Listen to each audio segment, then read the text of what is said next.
Good morning बच्चों। BA second year economics के paper भारतीय आर्थिक चिंतन में गत कक्षा में हमने एम.एन. रॉय के आर्थिक नियोजन आदि विचारों को पढ़ा।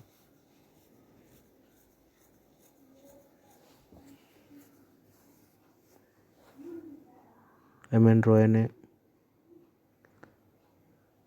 आर्थिक नियोजन के संबंध में पीपल्स प्लान प्रस्तुत किया था।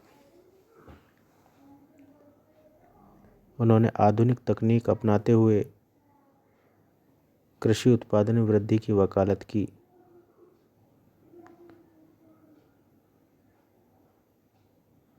सार्वजनिक क्षेत्र में उद्योग स्थापना के लिए उन्होंने पुरजोर पक्ष रखा।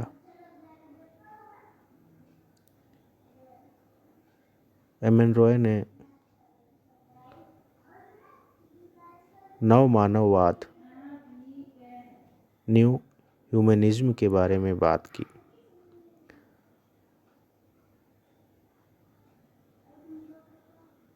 वो विद्यार्थी जीवन में उग्र राष्ट्रवादी से लेकर अंत तक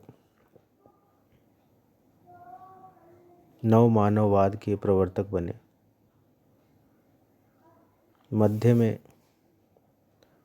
साम्यवाद के विभिन्न स्वरूपों के समर्थक रॉय क्रांतिकारी समाजवादी के रूप में जाने जाते थे। एम.एन. रॉय आजीवन साम्यवाद से जुड़े रहे, लेकिन अंत में उसके आलोचक हो गए। नव मानवतावाद रॉय की एक महत्वपूर्ण मौलिक देन है। यह नव मानववाद मानव को व्यवस्था का केंद्रीय तत्व व अंतिम साध्य मानता है। रॉय का नव मानववाद व्यक्ति की स्वतंत्रता व स्वायत्तता में विश्वास करता है और उसे ही व्यवस्था का केंद्र बिंदु बनाना चाहता है। एम.एन. रॉय ने जब नव मानव का विचार प्रस्तुत किया तो उनका सोचना था कि उनसे पूर्व जिन विचारकों ने मानव को महत्व दिया है, उन्होंने मानव को न्यायसम्मत सर्वोच्च स्थान प्रदान नहीं किया।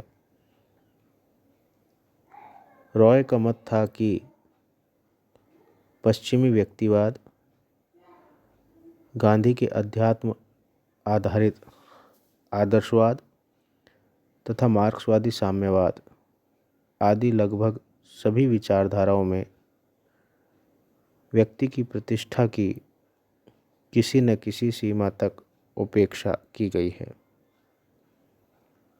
रॉय ने पाश्चात्य जीवन पथ व प्राचीन जीवन पथ के स्थान पर नव मानववाद को प्रतिष्ठित करने के लिए अपना मंतव्य स्पष्ट किया।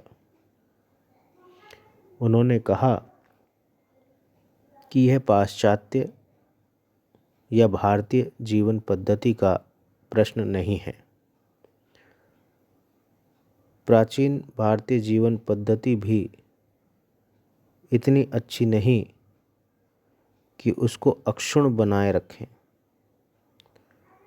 पाश्चात्य जीवन पद्धति भी इसलिए नहीं क्योंकि वह पाश्चात्य है, अपितु इसलिए कि यह एक अंधी गली में ले जाती है।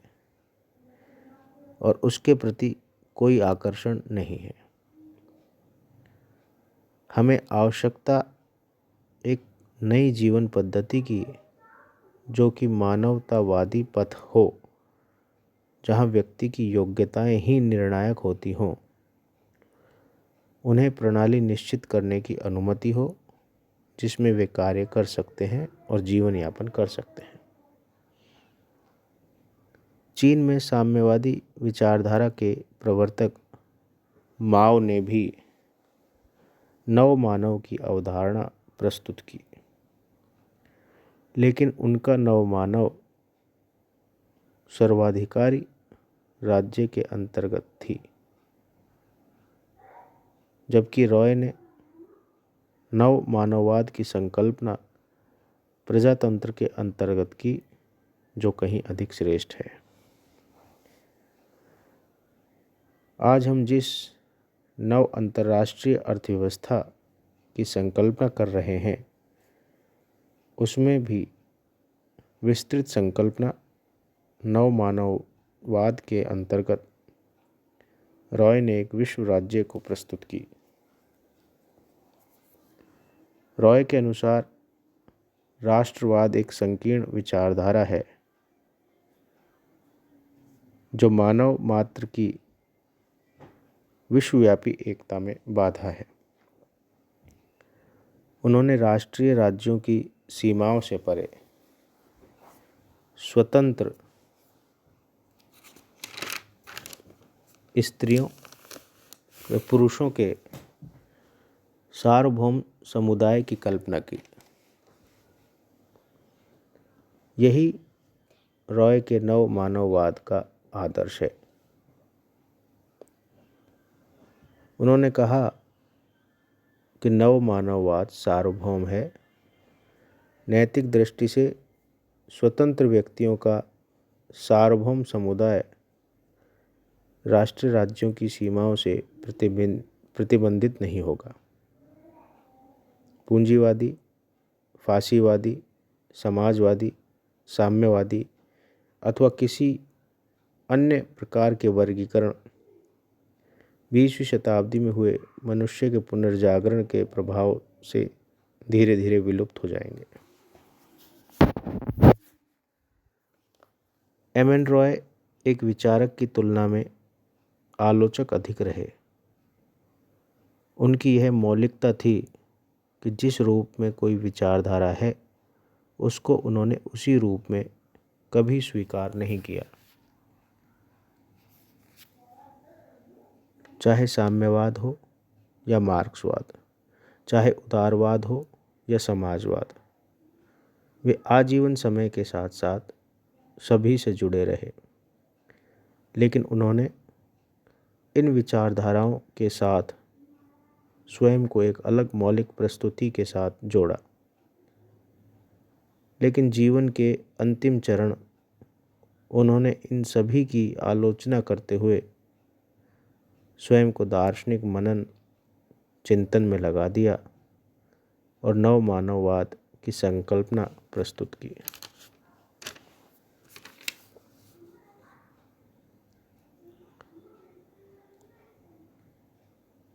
इस प्रकार हमने देखते हैं कि एम.एन. रॉय के नव मानववाद में मानव को सर्वोच्च स्थान प्रदान किया।